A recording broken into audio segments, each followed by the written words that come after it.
everyone. Happy afternoon. Welcome to our Meet Your SheHero with our very own Dr. Sophia Yen.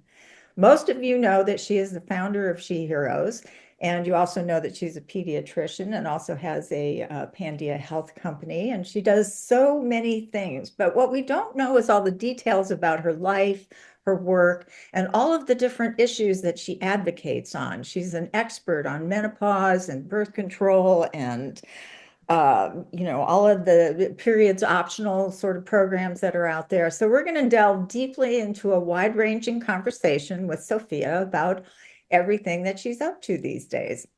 So, Sophia, the first question I'm going to ask is, we love to start these things off with sort of everyone's origin story. So tell us a little bit about your family, where you came from, and what was it like growing up? I was born in Chicago in the depth of winter, November with snow, and my parents were immigrants. My dad was getting his PhD at University of Chicago. My mom was a nurse supporting him through this, and she actually sat in the car having contractions, waiting until midnight because they couldn't afford to get into the hospital too long. And so waited till midnight so they could save money before she could get into the hospital contracting. And thus I was born at Cook County Hospital, the county hospital in Chicago, in the heart of winter. They were so impoverished that they couldn't afford to have her working full time as a nurse, trying to make money and take care of me while my dad was doing his PhD. So they shipped me off to Taiwan, where I was for there a couple of years, raised by my aunt. And my aunt was like, "Oh, I love Sophia. Why don't you just have another one? We'll keep her here." And my mom was like, "No." And she came and grabbed me from Taiwan. And thank goodness, because I would much rather grown up in the United States where I was lucky to do so. And as I was growing up as an Asian American, the joke goes, your choices are you get to be doctor, engineer, or lawyer, probably, or accountant. Those are your jobs that you are allowed. And my mom, being a nurse, she said, "Don't be a nurse, be a doctor," because the nurses do all the scut work, which is, you know, bedpans, giving shots, doing all the stuff, and then the doctors get all the credit. And I absolutely have to agree with her. As a physician, I order the shots and the patient gets the shot, but they don't associate the shot with me because the nurse is the one that's given it, not me. And I like that a lot. However, now that I've gone through medicine, my thing is if you're going to do primary care, pediatrics, internal medicine, family medicine, maybe you don't have to be a doctor. You can be a nurse practitioner because nurse practitioners can do everything a doctor can, but you don't have to go through residency and medical school. You just have to do nurse and then another 2 years of NP. And the nurses are generally unionized, whereas doctors are just learning to be unionized. And the example is when I came to my academic institution, which I won't name because they get irritable about it, is that, look it up though, but the nurse practitioners made more money than me. And I was like, I did 12 years more education and I speak fluent Spanish, but they are unionized. And we, unfortunately, as women physicians, will often come into a position and be like, "Oh, I'm so thankful to be at this institution. I didn't ask what the pay was. I was just like, I'll take whatever and I'll just sign on the line." Whereas somehow, hopefully, more young people born with uteri have learned this is that when you get a job offer, always ask for 10% more. As my mom says, if you don't ask, you don't get. And the worst thing they can say is no. But if they say yes, which they do 20 to 30% of the time, then you're up 10 to, 10%. And that reflects your entire lifetime. Because unfortunately, the way people determine your salary is like, "Oh, what were you paid before? Let me give you more, or let me give you the same." So if you start low, then you're just at this penalty for your entire life. But I went into medicine. I've wanted to be a physician ever since fourth grade. I used medicine as an excuse to get more stickers. So young people out there, I would be like, oh, I can't just have one sheet of stickers because if one patient takes it, then they'll be sad. We need like 3 or 4 sheets so that there's 4 of them. And so I got 4 times the amount of stickers out of my parents because these weren't for me, these were for my future patients that I was collecting the stickers. But I went into medicine because I love people and I love science. And that's where you can bring the two together, and that's where you can do good in the world and you have a solid job. What was your experience like in medical school? We've had other doctors on who have talked about the challenges of being a woman in this field. What did you go through? How was your experience? I feel lucky or maybe oblivious. I didn't see any sexism as a medical student per se. I definitely saw sexism amongst the specialties, and I definitely read about sexism. And then once I got out of medical school, trying to get into the higher ranks, I saw sexism.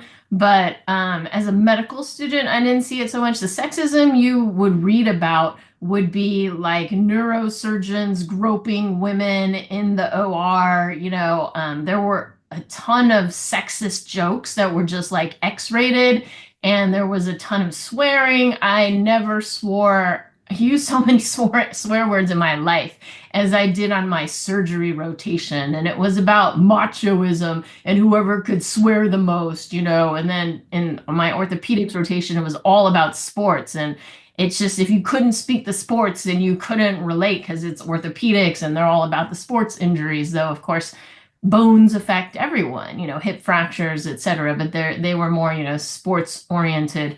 And then the glass ceilings that I would see is that pediatrics is like 95% women.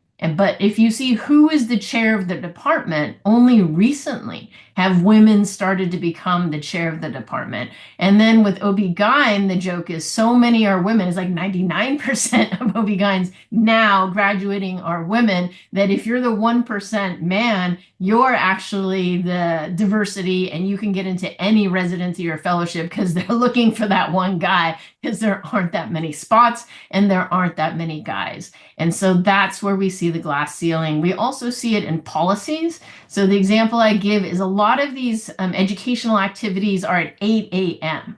And anybody who's had a child knows that 8 a.m. is get your kid breakfast and get them to school time. And so for you to attend the 8 a.m. meeting, you have to hire a nanny or something, or somebody has to stay home. Somebody has to play, quote, housewife. And so usually it's a woman that has to do the wife thing, even if both of you are doctors, or one of you is a doctor and one of you is a programmer, one of you is a doctor, one of you is a lawyer, etc.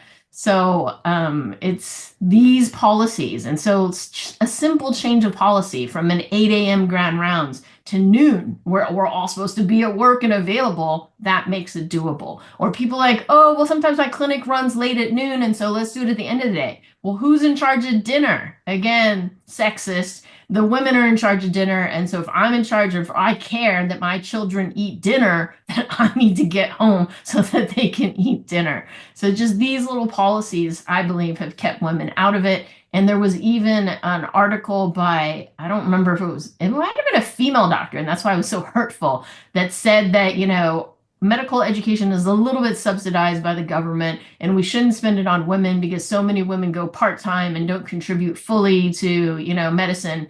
And that got a lot of us angry and started a kind of lean in movement amongst physicians, because if you actually look at the outcomes, women physicians have better outcomes than men. And part of it is because you need the diversity at the table. A person without a uterus doesn't understand the pain. And there is even a history in medicine of hysteria, which is if you have a uterus, that's what hyster is uterus, then you will make up stuff, or it's all in her head. You've heard this about menopause, you've heard this about menstrual cramps, you've just heard it about in general. They've seen a lot of women have been diagnosed with depression, anxiety, when it turns out if you gave them menopause treatment with estrogen, it goes away. Well, before we even leave the subject of your education, now were these the reasons that made you go into pediatrics, or did you have a special love for children and families? And explain a little bit more about that. So yes, it's always been about personal gain. So part of it was the stickers, but then when I was a teenager, I was sexually active and I was like, I cannot afford to get pregnant in high school, college, medical school, residency, fellowship. I have to get through all of this with no children. And if people don't realize 10% of high school freshmen have had heterosexual sex and it goes up by 10% each year. So by senior year, it's about 40%. So if you think your high schooler's not having sex, you're sticking your head in the ground. And so it's important that young people have access to comprehensive sex ed and confidential reproductive health care. And so as a person in that category, I was like, I better have the right to confidential reproductive health care because in my household, it was like, don't ask, don't tell, just take care of your business, just don't get pregnant, probably, and of course, don't have sex. But if you're going to have sex, prevent unplanned pregnancy, prevent sexually transmitted infections. And I realized that every teenage pregnancy could have been prevented if we had given her, comprehensive sex ed, if we had given her access to confidential reproductive health services, because we have such good birth control. I don't know if you all know, but the implant beats vasectomy. And vasectomy is the gold standard. How does something in your arm beat and also beats the equivalent in those of us born with uteri? It just like blows my mind. Plus, if you had condoms on top of that, even better.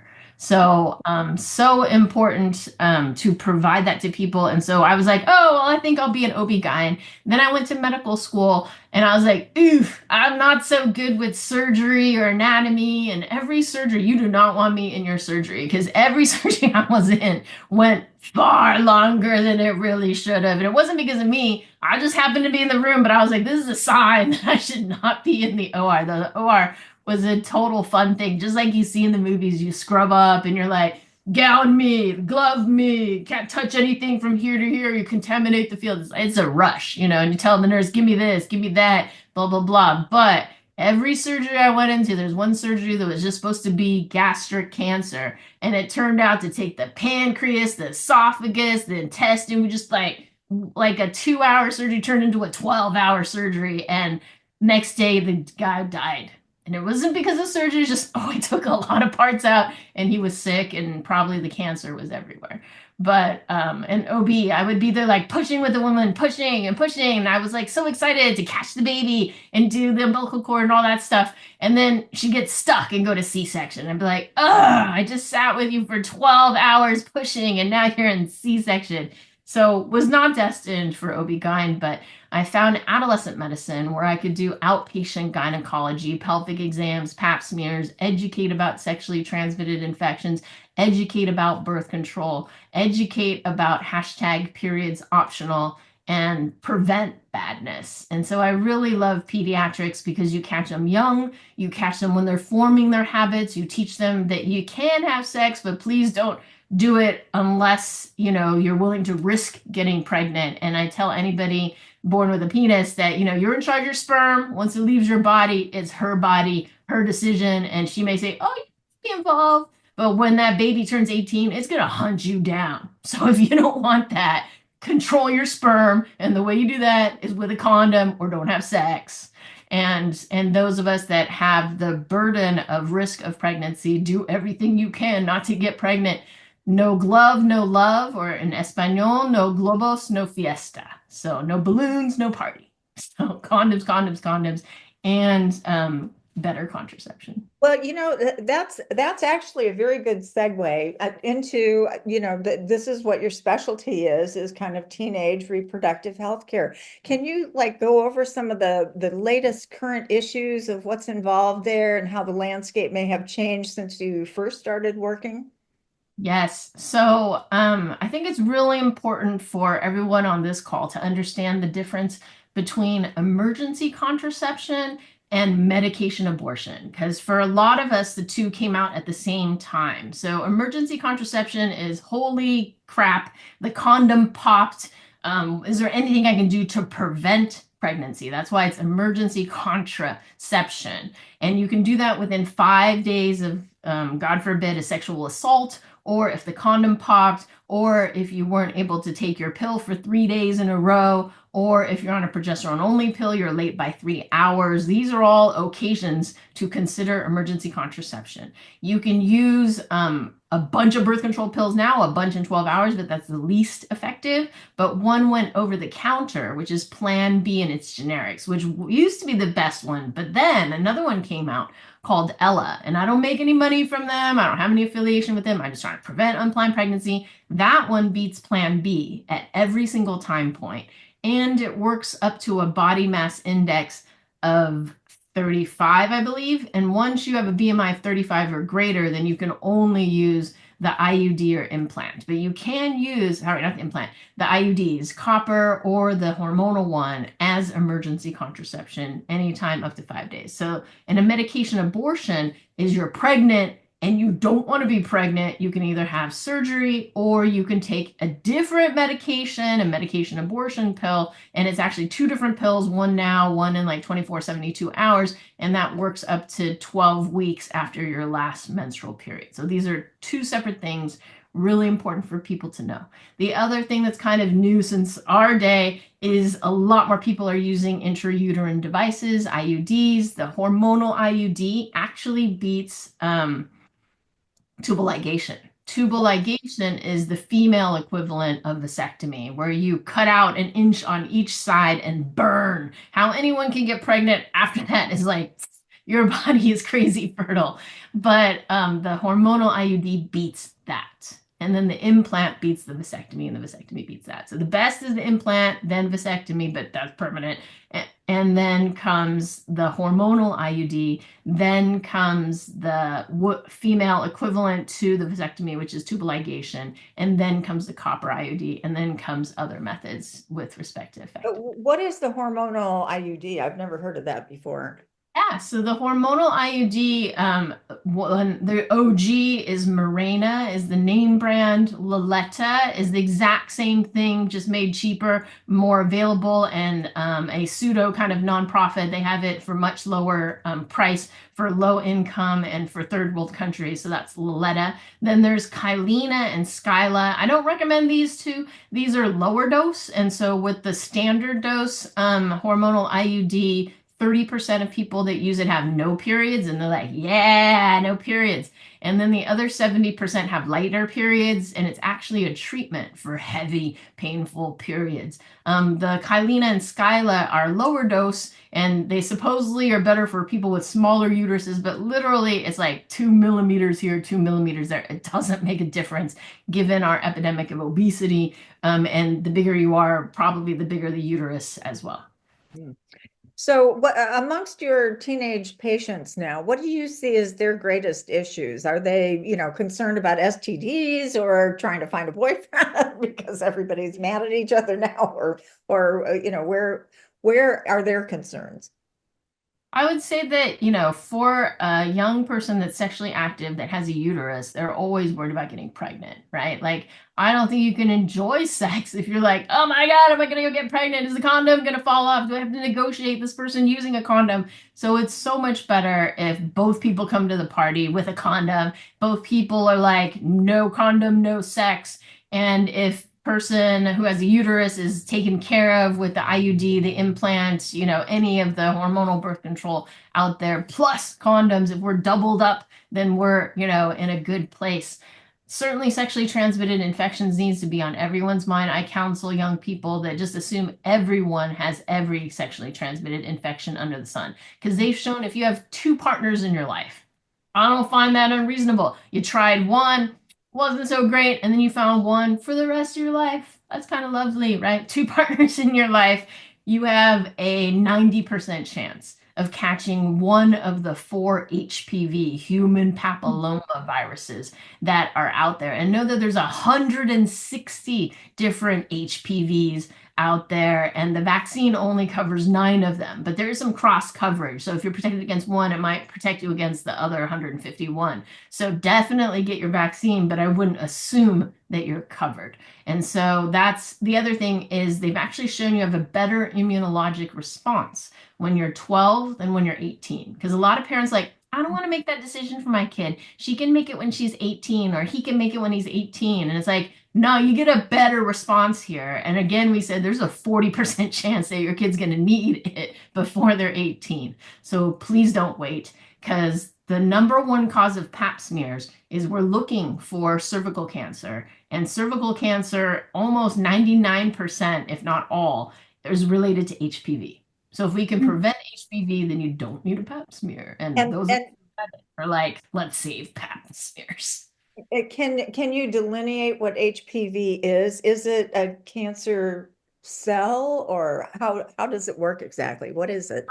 HPV is human papillomavirus. It causes both the warts on your fingers, and it can cause genital warts, and it can cause cervical cancer. So it depends which type of HPV. There's the wimpy kind and the strong kind that turns into cancer. And then if it happens in the cervix versus on your labia, then then you get cervical cancer versus like labial cancer. But it's also the number one cause of penile cancer. And it's more likely if you're uncircumcised, mainly because there's more skin that could be infected with HPV, not because uncircumcised people are dirtier or bad or anything like that. It's just more surface area, greater risk of cancer.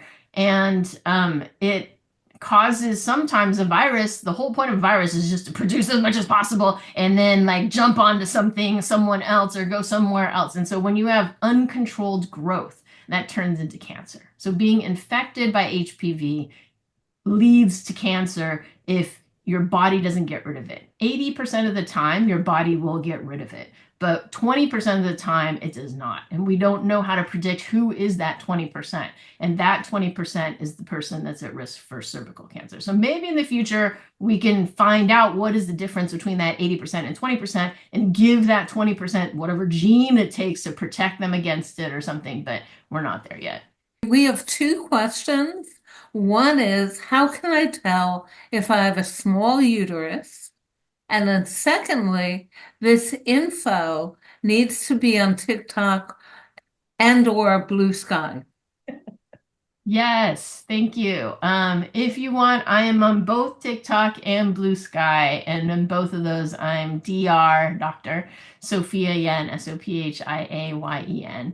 My company also, Pandia Health, Pandia Health, has a lot of informational videos on YouTube as well as TikTok, as well as Insta and Facebook as well.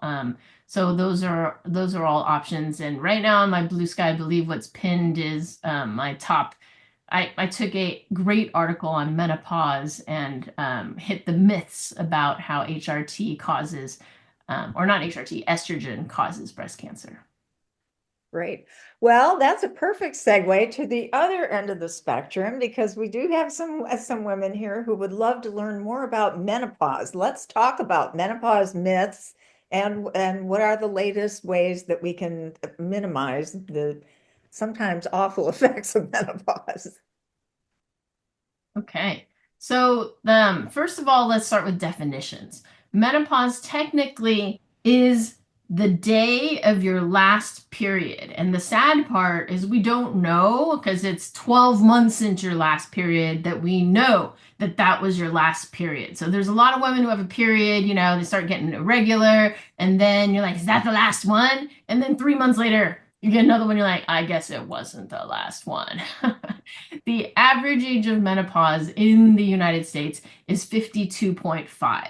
But there are variations based on your race, your ethnicity, possibly with body mass index. I believe some ethnicities have it, most racial minorities have it earlier. And then they have different degrees, they have different manifestations of symptoms. Part of it may be how many phytoestrogens that they're also eating. If you eat a ton of soy, maybe, but it has to be a ton of soy. Like it can't be a little soy. It has to be like tofu and edamame 3 times a day in giant quantities, not just, oh, I had Japanese last week. No, that's not enough. Or I had a little edamame. No, you get a giant edamame, giant tofu 3 times a day. Maybe that will help you. And then perimenopause is defined as the part leading up to your final period, and that can be about 5 years. And then postmenopause is any time after that last period. But when we say menopause, we're generally saying the time after your last period. And I personally believe that going into menopause on hormones, you're not going to have any of the symptoms because you're already on hormones in the form of the birth control pill patch ring, which all contain estrogen. But there are pills that don't contain estrogen, but the standard ones do. And then if you're on the progesterone only, the IUD, the implant, or the shot, then you don't have the estrogen. And the key part of menopause is that the way I look at it is you hit 52-ish and your body's like, thank you for your service. I'm taking away your estrogen. Out to the pasture you go. And unfortunately, when you take away that estrogen, your arteries turn into what I call man arteries. They get hard, they get filled up with cholesterol, and that's putting you at risk for heart attack and stroke. And then also that your triglycerides go up, and then it's central obesity. So the way I knew that I had hit menopause is, if you know me, 99% of my wardrobe is skirts. And all of a sudden, at like 52, I couldn't fit. And then my cholesterol shot up. And I'm actually also an obesity expert. Every Friday, I counsel patients on diet, exercise, nutrition.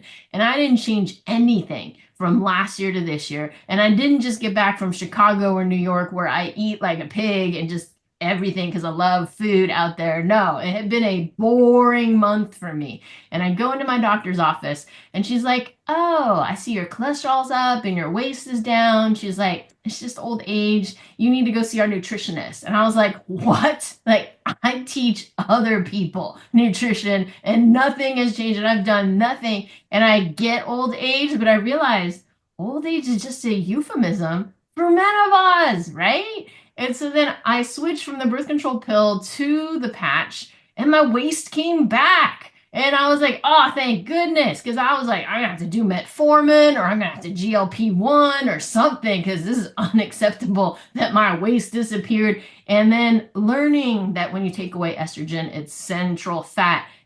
It scares obesity doctors, because that's like fat in your liver, fat around your heart, like death, death, and death. I was like, I don't want any of this. You know?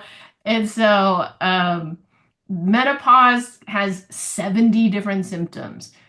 What we were taught to treat menopause when I graduated medical school 30 years ago, you put your hand on the woman's shoulder and you go, this will pass. Kind of what my doctor did, right? It's old age. Go see the nutritionist. And it's like, nah. So you should know that there's an organization called menopause.org. It's the Menopause Society. They have, there's only 3,000 Menopause Society certified practitioners in the entire North America. There are 1 million women going into menopause every single year.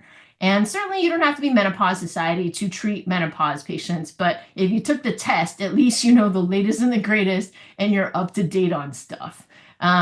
And then know that they just did a survey in 2024, not 30 years ago, 2024, of OB-GYN residencies and asked them, hey, what are you teaching your residents about menopause? Only 39% of them were teaching something. And they didn't ask like an hour, a week, a month, a minimum of just, are you teaching anything about menopause? 39%, which means 61% are teaching nothing.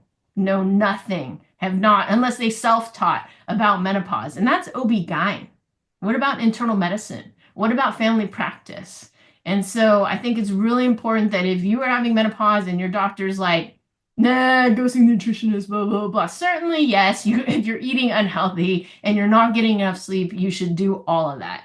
But I believe your body took away the estrogen and you put the estrogen back. So the Menopause Society has now changed it to hormone therapy or menopause therapy, and they took away the word replacement. But from the biological perspective, I had a biology degree from MIT. I went to some of the best medical schools and work at one of, and I think it is replacement. Your body took it away and I'm putting it back.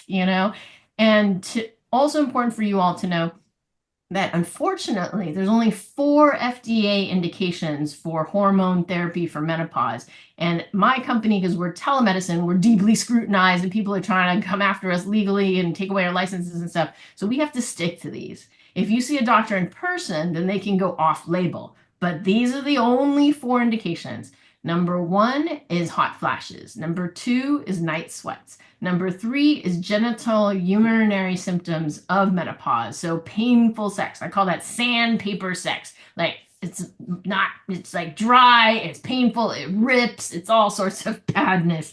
The other thing that I found out, I had a family member at 70 years old started having urinary tract infections. And I was like, what is that? Like, you get that in a 20-year-old who has sex and then doesn't know to pee after sex. But like a 70-year-old, like, hey, grandma. But no, it was because when you take away the estrogen, that whole area dries up in your urethra where the urine comes out is right above the vagina. And if you dry up that whole place, then there's an increased risk of urinary tract infection. So if you talk to smart urogynecologists, they believe anyone at age 52 should just be throwing some estrogen vaginal cream down there to prevent recurrent urinary tract infections. And I've had friends whose moms are in, retirement homes getting recurrent urinary tract infections. And their doctor's like, oh, it's just old age. Again, euphemism for menopause.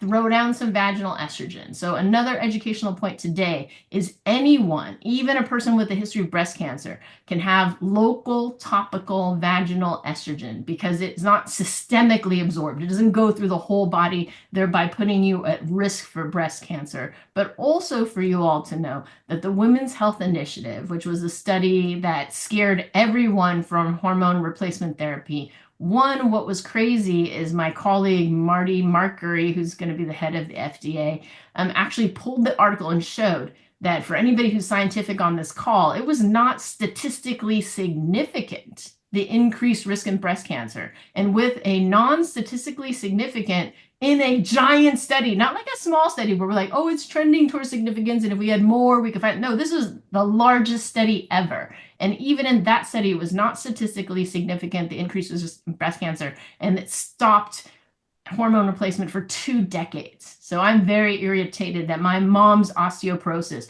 my mom's dementia, my other family members' heart stuff could have been prevented if they had had access to HRT or MHT or MT. But back to the Women's Health Initiative, even in that study, they analyzed the people that only had estrogen, didn't have estrogen and progesterone. If you don't have a uterus, you don't need the progesterone for the HRT necessarily.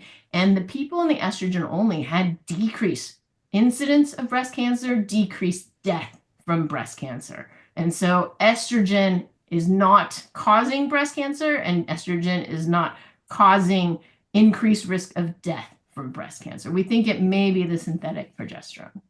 My sister has been advised that by her doctor that they just won't give her any estrogen at all. And she's so furious about that study because of the mistreatment of women for so long, for so many different diseases. It's outrageous, just scandalous.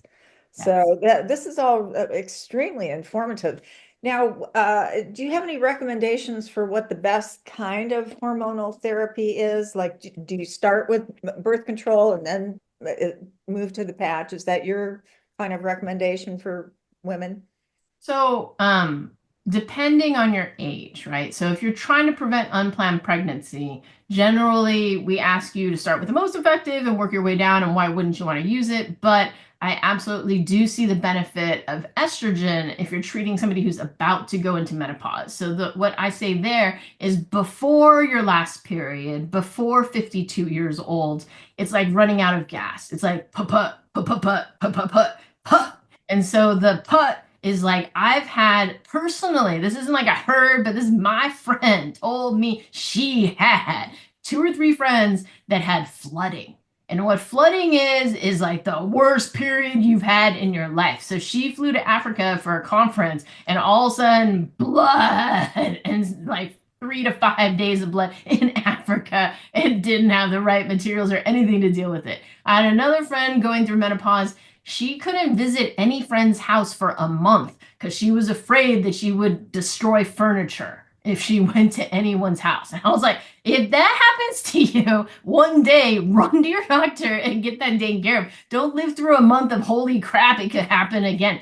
I believe in drugs and I believe in science. That's why I'm a doctor. And if there's a problem I can help you with medication safely, we should do that. And so if you're before your last period, the birth control pill is actually best, because before then, or the patch or the ring, because your hormones are like this. And if you add the birth control pill, patch, or ring, we take it over and we smooth it out. And then when you're at 52, we're like, are you there yet? Are you there yet? And if you're there yet, then we switch you over to hormonal replacement therapy. But if you're like this and I add estrogen, it may be too much estrogen. So the answer is not estrogen replacement therapy until you need it replaced. Before then, it's like this, and we just need to smooth it out with the birth control pill, patch, ring. I personally feel if you're above 30, the vaginal ring, there's one that lasts for a year. Just throw it up there, leave it be. If you want to bleed every month, you could take it out every 3 weeks. But if you watch my TEDx talk, go to pandiahealth.com/periods optional, or Google periods optional Dr. Yen TEDx.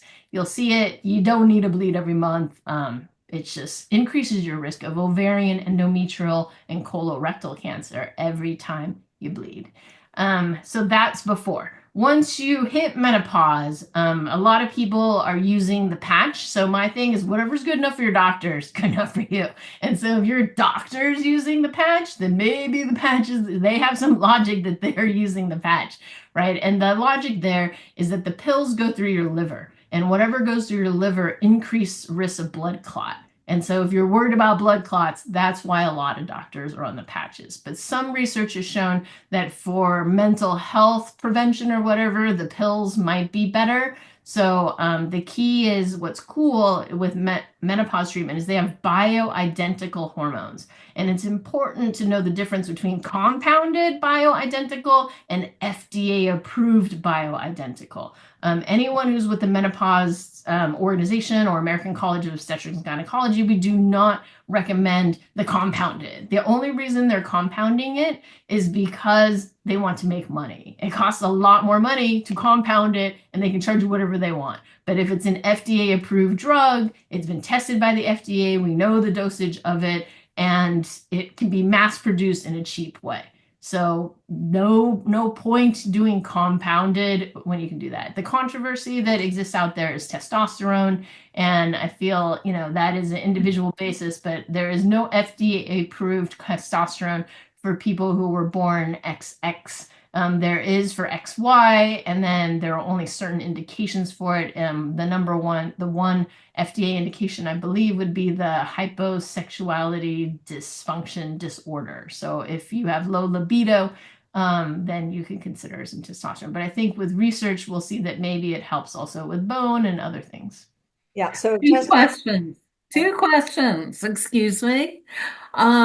Your TEDx link, could you supply it? And does the vaginal ring also prevent pregnancy?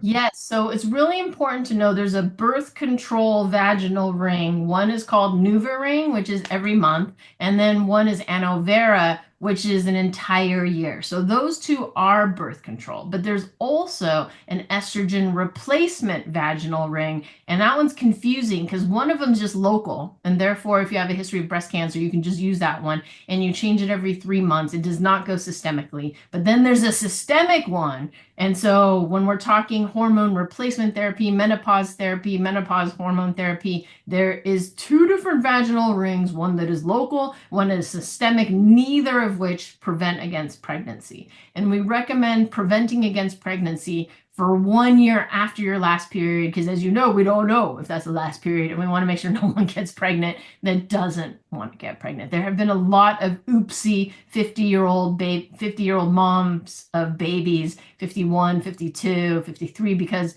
52 and a half is the average, but it's plus or minus 3 years depending on each person. Mm. Great Wow. question. This is so, and testosterone, for a lot of women really experience low libido. That's like one of their biggest problems with menopause. So testosterone is in your view safe to take? I would say talk to your doctor. It's an individual basis. It's very important that you do not do pellets, whatever you do. So it's very hard for people to understand. There's a company that has IPO'd, and they're like, well, if it's on NASDAQ, how could it be bad? It is not FDA approved. And they've actually shown people with pellets. One, to me, is kind of barbaric. Like, pellets something you do to like rats or animals in your lab. You do not do this to a human. They put pellets under your skin and then it releases the drugs. But they've shown doses that are super physiologic. So let's say the normal dose in a human should be 4. It's at 40. It's at 400. And once it's in your body, they cannot take it out. Like, it gets dissolved. It's done weird things. So do not do pellets whatsoever. What there is I believe a gel, and it comes in a packet, and usually dudes do the whole packet, but those of us born XX only need 1/10 of that. If you do the whole packet, then you get hairiness, you could get balding, you could have bad cholesterol. So it's a risk benefit thing. A lot of people, the low libido is fixed by having the estrogen, because some estrogen can be converted to testosterone in your body. Also, the estrogen in the vagina allows you to lubricate that situation and make it more hospitable to sexual relations. So I would start with the estrogen replacement, and if that is insufficient, then I would throw on testosterone. And then there are also other drugs too. There's Addy, which is like the female Viagra. Oh, I didn't know anything about that. Do tell. What is that? Basically Viagra, but a female version. And actually, people prescribe Viagra as well. Oh, this is absolutely fascinating. I wish I'd talked to you 10, 15 years ago or something. But I want to end on Roe v. Wade because that's what we're all so concerned about. But before we get there, you mentioned Pandia Health. Now, this is your company that you've launched and started for several years now. Can you tell us what that is about and what is birth control on demand, some of the things that you're offering? Yeah, thank you so much for asking. So about, I guess it's going to be 11 years now, I was giving a talk to a bunch of physicians. Why don't women take their birth control? And one of the top reasons was didn't have it in their hand, didn't have time to go to the pharmacy every single month. And for any of you who have gone to the pharmacy on the Sunday before it runs out, and the pharmacy is like, sorry, insurance won't cover it. You came 8 days ahead of time and they only do 7 days. And you're like, but I have work tomorrow. I have meetings. I can't come back. I just stood in line for 20 minutes. Like, what are you saying? And they're like, either you pay for it or your insurance company won't. So one, insurance companies are evil and they need to expand that. And they're like, well, we can't make exceptions. I was like, yes, you can. In today's age, you can line item make exceptions. Birth control has a 10-day window, or all drugs should have a 10-day window. Anyway, so my friend and I were like, we could solve this. We will poke the insurance company, be like, can we fill it now? Can we fill it now? How many can we fill? Let's fill as many as possible. And let's send it to her and automate it. We have technology. Let's let that set it and forget it. Let Pandia worry so you don't have to. And then we ran ads, free birth control delivery. And 60% of the people that responded to that ad did not have a prescription. And I'm like, do you not know you need a prescription for the birth control pill patch ring in this country? And I'm a physician. I can write prescriptions. So thus Pandia Health was born. We threw on telemedicine just to facilitate people getting their medications. And so we only charge $35 once a year to use our expert physicians with unlimited follow-up about birth control, but only birth control because you only paid $35. And then also I couldn't write all of these prescriptions. I wrote 3,000 birth control prescriptions in 2 years, more than most physicians. And I couldn't just sit there and write them and see women suffer through side effects. I realized what we are teaching in medical schools today. Great if you're a Caucasian female that wants to bleed every month.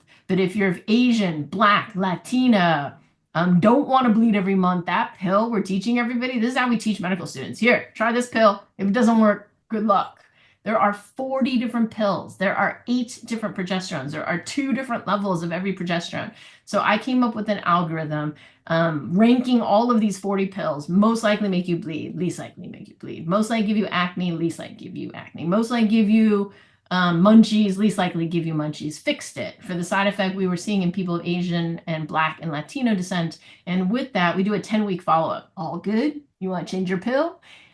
93% of our patients are happy with that first pill we have. And the ones that don't, then our doctors have this chart to bump up, bump down. Oh, this is the next best pill. Whereas most doctors are like, oh no, let's just try a different one, And so, and then we checked it a year.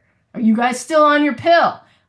Usually 33 to 55% are on their pill. So that's kind of sad for newbies to the birth control pill. We have 82% at a year because we deliver it, we ship it, we automate it, but we also make sure you got a good pill at 10 weeks. If you didn't have a good pill, we know what to take you to next. So we have something that no other company has with respect to birth control. Then I hit menopause, and all my friends are like, menopause. And I'm like, yes, I will find the best treatment for me because I need it, and I will share it with you. Along the way, we happened to pick up 2 of the nation's OG menopause treatment OB-GYNs. They've been doing it for 20 plus years. They lead our team of 100% physicians. We have 22 physicians on staff serving 15 different states. And 7 of our physicians are Menopause Society certified. Out of, as I mentioned before, there's only 3,000 in the entire North America. We have 7 of them out of our 22. And we turn around a birth control prescription in 1 business day. We turn around menopause in 3 to 5 because we want to allow our doctors that are not Menopause Society certified to ask our OG if they have any questions on that. And so we are cheaper than Planned Parenthood in some states. It depends how much the Planned Parenthood wants to charge you for that online visit. But at $35, it's quite affordable. The birth control pill, thanks to the Affordable Care Act, no copay, no deductible, aka free. And unfortunately, under this administration, they may very well overturn that. But until then, it's the pills, if you have insurance, be it private or public, is free. So it's the people that don't have insurance in that gap that are stuck. But know that 95% of birth control pills are generic. And so it's roughly $15 a pack, less than $50 cents a day. You've got your birth control covered. Wow. Wow, that's great. What a service to provide. So, okay, well, we're kind of going towards the end of our program, and the big thing consuming everyone for the last few years has been the Roe v. Wade overturning. Can you talk to us about how that has probably entirely changed the landscape of everything that you do, and where you see us going from there? What are the dramatic changes we can look forward to? So unfortunately, we've already seen the horrors of what reversing the right to bodily autonomy. I call it the right to religious freedom. One of the fundamentals of what the United States was built on is the right for each person to practice their own religion, not to force one religious view on the other. As we all know, separation of church and state is a key value, though we're not seeing it with Republicans, MAGA, or this administration, in that they're putting up the 10 Commandments, which is obviously one religion, over some other religions out there. And the example I give is you don't want a theocracy, because if my mom, the Buddhist, took over, we'd all have to be vegetarians, and there are places we couldn't build buildings because we'd kill some ants and some worms. Like, that is not okay. If she wants to do that, that's fine. Her body, her religion, her land. But for her to impose it on the rest of us is a different thing. And the other example I give is Catholics for choice. Catholics believe that it is their personal connection to God. And for some people, not having a pregnancy that could blow your uterus and kill you so that you can be here to make other babies is more important to you and God. And so there are cases where the Catholic Church will allow abortion, and that's an individual interpretation of that individual Catholic, right? So I think it's really important that we keep separation of church and state. And what we've seen in Texas is that, and what we've seen with this administration, they no longer want to count maternal mortality. So if you can't see it, you can't count it, you can't be liable for it if women are dying. And that is not okay. And if you don't measure it, you can't fix it. If we see that 30% of people of color are dying around pregnancy versus only 10% of Caucasians, something needs to be done, right? When Serena Williams, one of a celebrity rich African American woman married to a white guy, almost dies because she was disregarded of her symptoms after she gave birth. What happens to somebody who's not as privileged? Someone not married to a white guy. Like, if that happens to her, oh my goodness, right? And so, what we're seeing is doctors that have the you need to know that an abortion is the termination of a pregnancy.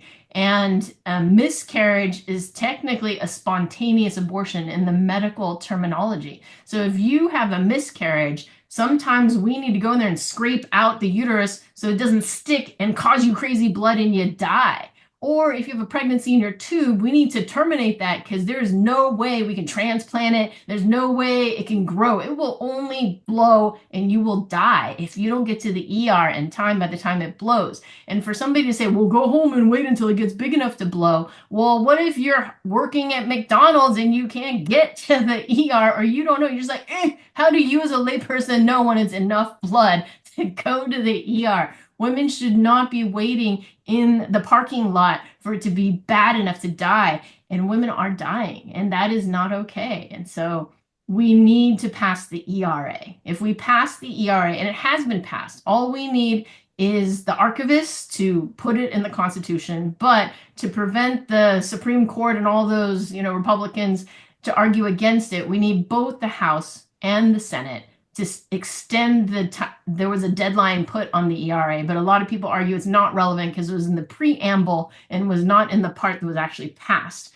But just to make it copacetic and solid, if we can own both the House and the Senate with people who actually believe that those of us born with XX should be equal to those with XY and that we have the right to bodily autonomy and freedom of religion, if we can pass in the House and the Senate just an extension of that ERA, then the ERA would pass and it could protect reproductive rights, reproductive freedoms, abortion, equal pay, LGBTQ, so many amazing things if we can get nonpartisan support of both the Senate and the House. But if one party took over, we know how one party might help over the current party that does not seem to be in support of the ERA. But we also need to make these things nonpartisan. This is about people's lives. This is about fundamental American values of religion. And to me, bodily autonomy, I am not your chattel. I am not a second-class citizen. I am at least your equal. And I wear this uterus necklace because we all came from a uterus. No one escapes the uterus. You all owe a uterus for your existence. And to treat us as a second-class citizen is unacceptable.